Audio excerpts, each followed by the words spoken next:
नमस्कार दोस्तों, Uttarakhand weekly current affair की इस वीडियो में आपका बहुत-बहुत स्वागत है। आज के इस वीडियो में हम 1 नवंबर से लेकर 7 नवंबर 2021 तक के इम्पोर्टेंट उत्तराखंड देश और दुनिया के करंट अफेयर के क्वेश्चन को डिस्कस करेंगे और आज की इस वीडियो का टारगेट है 500 लाइक का। 500 लाइक कंप्लीट होते ही इसकी पीडीएफ आपको मिल जाएगी टेलीग्राम ग्रुप पे, जिसका लिंक है नीचे डिस्क्रिप्शन में, वहां से आप ज्वाइन कर सकते हैं। तो चलिए आज के इस वीडियो को स्टार्ट करते हैं। तो आज का हमारा पहला क्वेश्चन है, 30वां हुनर हाट कार्यक्रम भारत के किस शहर में आयोजित किया गया?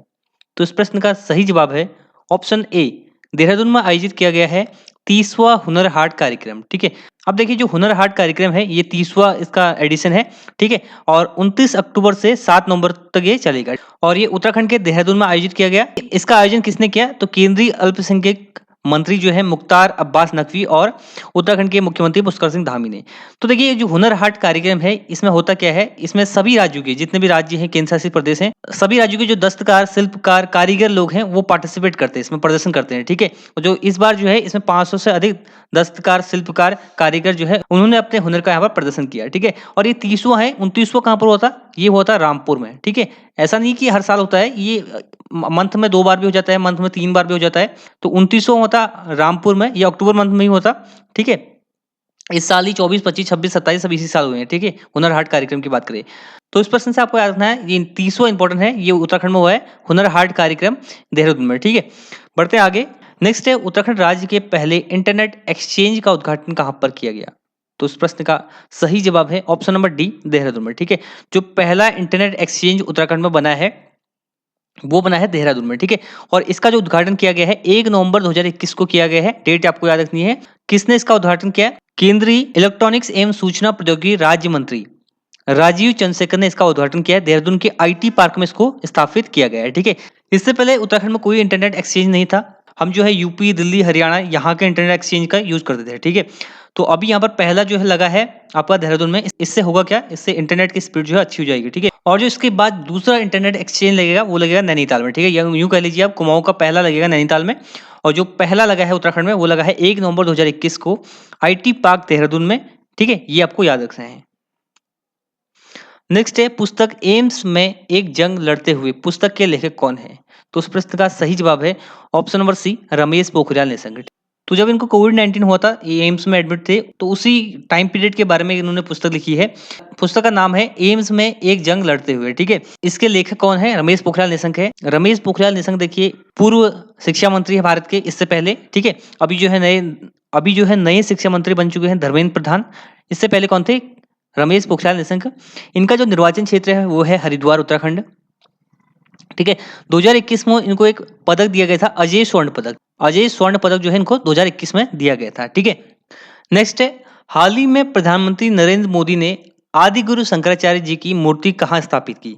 तो इस प्रश्न का सही जवाब है ऑप्शन नंबर बी, केदारनाथ में। ठीक है, तो देखिए हाल ही में नरेंद्र मोदी जी आए थे केदारनाथ, तो उन्होंने वहां पर आदि गुरु शंकराचार्य, जिनके बारे में आप जानते होंगे, इंडियन स्पिरिचुअल फिलोसोफर थे आदि गुरु शंकराचार्य। ठीक है, और इन्होंने जो है समाधि, इनकी समाधि भी केदारनाथ में ही है। लेकिन 2013 में जब आपदा आई थी उत्तराखंड में, तो उस टाइम इनकी जो मूर्ति थी वहां से वो क्षतिग्रस्त हो गई थी। ठीक है, इसके बाद 2021 में प्रधानमंत्री नरेंद्र मोदी जी ने 12 फीट मूर्ति का अनावरण किया है। तो इस प्रश्न से आपको याद रखना है, नरेंद्र मोदी जी ने आदि गुरु शंकराचार्य की मूर्ति का अनावरण जो है केदारनाथ में किया था। ठीक है, नेक्स्ट है, किस राज्य केंद्र शासित प्रदेश को पर्यटन के क्षेत्र में वन टू वॉच पुरस्कार से नवाजा गया? तो इस प्रश्न का सही जवाब है ऑप्शन नंबर डी, उत्तराखंड। ठीक है, तो देखिए पर्यटन के क्षेत्र में वन टू वॉच ये एक इंटरनेशनल पुरस्कार है। ठीक है, तो ये दिया गया है उत्तराखंड को 2021 में। यहाँ पर आप देख सकते हैं वर्ल्ड रिस्पॉन्सिबल टूरिज्म अवार्ड 2021, ये है उत्तराखंड को। और इसका जो श्रेय जाता है वो जाता है उत्तराखंड पर्यटन विकास परिषद, यूटीडीबी को। ठीक है, को पर्यटन के क्षेत्र में अपने प्रयासों और योगदान के लिए जो है अंतर्राष्ट्रीय स्तर पर, और ये दिया जाता है global forum world tourism responsible award London द्वारा, जिसका नाम है वन टू वॉच। और ये दिया किसको गया है? उत्तराखंड को। तो उत्तराखंड को दिया गया है, इंपॉर्टेंट क्वेश्चन है, एग्जाम में पूछा जा सकता है। जब भी उत्तराखंड को दिया जाता है अवार्ड पूरे देश में या इंटरनेशनल अवार्ड, या उत्तराखंड किसी भी फील्ड में प्रथम स्थान पर होता है, तो वो क्वेश्चन एग्जाम में बहुत ज्यादा पूछा जाता है। तो एग्जाम पर्सपेक्टिव से इंपॉर्टेंट है, आपको याद रखना है। ठीक है, और उत्तराखंड में पर्यटन नीति की घोषणा कब होती है? 26 अप्रैल 2001 को। नई पर्यटन नीति आती है 2018 में, और पर्यटन वर्ष पूछा जाता है तो 2001 और 2015 को पर्यटन वर्ष घोषित किया गया था। ठीक है, तो ये इस क्वेश्चन से आपको इतना याद रखना है। नेक्स्ट है, ऑस्ट्रेलिया की बिग बैश लीग में खेलने वाले पहले भारतीय खिलाड़ी कौन बनेंगे? तो देखिए ऑस्ट्रेलिया की जो बिग बैश लीग होती है, जैसे इंडिया का आईपीएल होता है, उसी प्रकार से बिग बैश लीग है ऑस्ट्रेलिया की, ठीक है? तो इसमें खेलने वाले पहले भारतीय खिलाड़ी बनेंगे उन्मुख चंद। अब देखिए उन्मुख चंद तो इंडियन प्लेयर हैं, इंडियन प्लेयर तो खेलते नहीं किसी भी अदर लीग में आईपीएल के अलावा, क्योंकि बीसीसीआई अलाउ नहीं करता है। लेकिन उन्मुख चंद ने इंटरनेशनल क्रिकेट से संन्यास ले लिया है और इन्होंने सिटीजनशिप भी अमेरिका की ले ली है, ठीक है? तो ये अमेरिका की ओर से खेलेंगे और ये बिग बैश में भी खेलेंगे, ठीक है? बिग बैश में किस टीम की ओर से खेलेंगे? ये खेलेंगे मेलबर्न रेनगेट्स की ओर से, ठीक है? और आपको बस इतना याद रखना है, और ये उत्तराखंड के ही हैं, पिथौरागढ़ डिस्ट्रिक्ट से संबंधित है, ये भी आपको पता होना चाहिए। 2021 में इन्होंने इंटरनेशनल क्रिकेट से जो है संन्यास ले लिया था, ठीक है? जब 2012 में इंडिया अंडर 19 वर्ल्ड कप जीती थी, तो ये उस टाइम पे कैप्टन थे। फाइनल में इन्होंने सेंचुरी मार के जो टीम को मैच जिताया था। उसके बाद इनका परफॉर्मेंस अच्छा नहीं रहा, आईपीएल में भी कुछ अच्छा खास नहीं कर पाए। इंटरनेशनल क्रिकेट में भी कुछ चांसेस मिले, लेकिन ये कुछ कर नहीं पाए, ठीक है? नेक्स्ट है कोप 26 सम्मेलन 2021, ठीक है?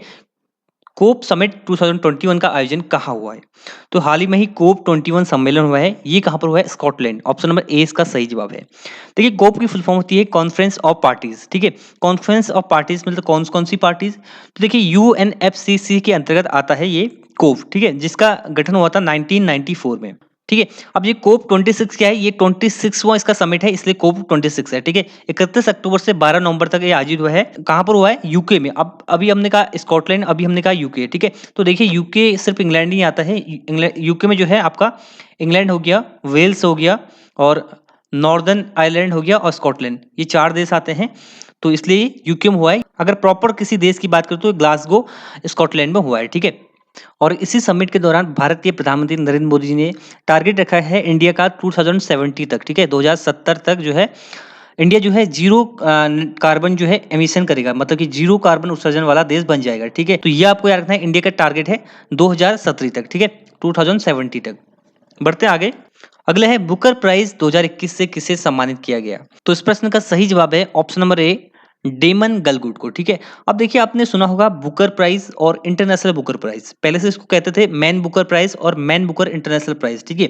2 प्रकार के पुरस्कार होते हैं। तो ये जो बुकर प्राइज है ना, ये किसके द्वारा दिया जाता है? ये दिया जाता है यूके के द्वारा, ठीक है? यूके के द्वारा। ये बेसिकली जो कॉमनवेल्थ कंट्रीज हैं, कॉमनवेल्थ कंट्रीज और 1-2 कंट्रीज को और दिया जाता है, लेकिन जो इंटरनेशनल बुकर प्राइज होता है ना, वो सभी कंट्रीज को दिया जाता है। तो देखिए आपको याद रखना है बुकर प्राइज 2021 का किसको दिया गया है? डेमन गलगुड को। अगर आपसे पूछा जाए इंटरनेशनल बुकर प्राइज 2021 किसे दिया गया है, तो ये दिया गया है डेविड डियोप को, ठीक है? दोनों आपको याद रखना है। बुकर प्राइज किसको दिया गया है? डेमन गलगुड को। और इंटरनेशनल बुकर प्राइज दिया गया है डेविड डियोप को। 2020 में किसको दिया गया था बुकर प्राइज? तो डगलस स्टुअर्ट को दिया गया था 2020 में, ठीक है? और जो डेमन गलगुट है, ये दक्षिण अफ्रीका के उपन्यासकार हैं और इनका जो उपन्यास है जिसका नाम है द प्रॉमिस, इसके लिए इनको बुकर प्राइज 2021 दिया गया है, ठीक है? तो ये आपको याद रखना है। नेक्स्ट है विश्व स्वास्थ्य संगठन डब्ल्यूएचओ के फिर से महानिदेशक डायरेक्टर जनरल कौन बने हैं? Tedros Adhanom. ऑप्शन नंबर 20 का सही जवाब है, ठीक है?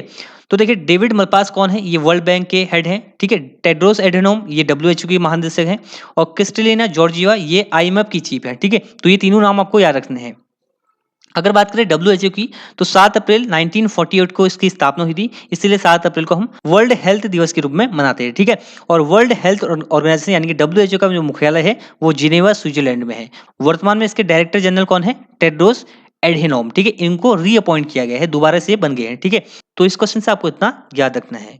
अगला प्रश्न है वर्ष 2021 में कितने खिलाड़ियों को खेल रत्न पुरस्कार से सम्मानित किया जाएगा?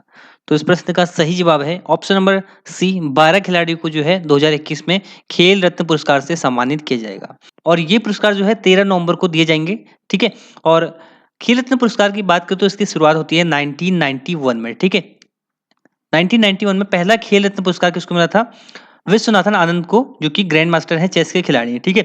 पहले इसका नाम था राजीव गांधी खेल रत्न, अब इसका नाम चेंज हो गया है, अब इसका नाम है मेजर ध्यानचंद खेल रत्न पुरस्कार, ठीक है? तो 1991 से शुरुआत हुई है, 2021 में जो है कितने लोगों को दिया गया है? 12 लोगों को दिया गया है। आइए जान लेते हैं उन 12 लोगों के बारे में, कौन कौन से खिलाड़ी हैं जिनको ये पुरस्कार दिया गया है, ठीक है? तो देखिए सबसे पहले एथलीट है नीरज चोपड़ा जो कि जेवलिन थ्रोअर हैं, जिन्होंने गोल्ड मेडल जीता था ओलंपिक 2021 में। और दूसरे हैं लवलीना बोरगोइन जो कि बॉक्सिंग की प्लेयर हैं, इन्होंने भी ब्रॉन्ज मेडल जीता था। प्रमोद भगत और कृष्णा नागर ये दोनों पैरा बैडमिंटन खिलाड़ी हैं, इन्होंने गोल्ड मेडल जीता था पैरा ओलंपिक में, ठीक है। सुनील छेत्री फुटबॉल के खिलाड़ी हैं। रवि कुमार दहिया सिल्वर मेडलिस्ट हैं, रेसलिंग के प्लेयर हैं। और सुमित अंटिल ये भी एथलीट हैं, गोल्ड मेडल जीता था इन्होंने और पैरा ओलंपिक में। पीआर श्रीजेश हॉकी के प्लेयर हैं। मिताली राज, ठीक है, ये क्रिकेट की प्लेयर हैं और ये पहली महिला क्रिकेटर है जिनको ये अवार्ड दिया गया है खेल रत्न पुरस्कार, ठीक है। वैसे अगर ओवरऑल देखा जाए तो 5वीं क्रिकेटर हैं, ठीक है। इससे पहले एम एस धोनी, रोहित शर्मा, सचिन तेंदुलकर और विराट कोहली को मिल चुका है खेल रत्न पुरस्कार। अवनी लेखरा ये पैरा शूटिंग की प्लेयर है, ठीक है। और एम नरवाल ये भी जो है पैरा शूटर है।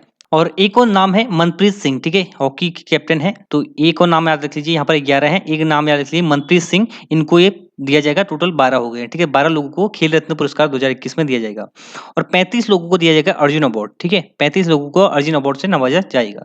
तो ये थे इंपॉर्टेंट करंट अफेयर के क्वेश्चन उत्तराखंड देश और दुनिया की इस हफ्ते के 1 नवंबर से लेकर 7 नवंबर तक के। आई होप ये वीडियो आपको पसंद आया होगा। तो ये है इस वीडियो का and. Thanks for watching and God bless you all.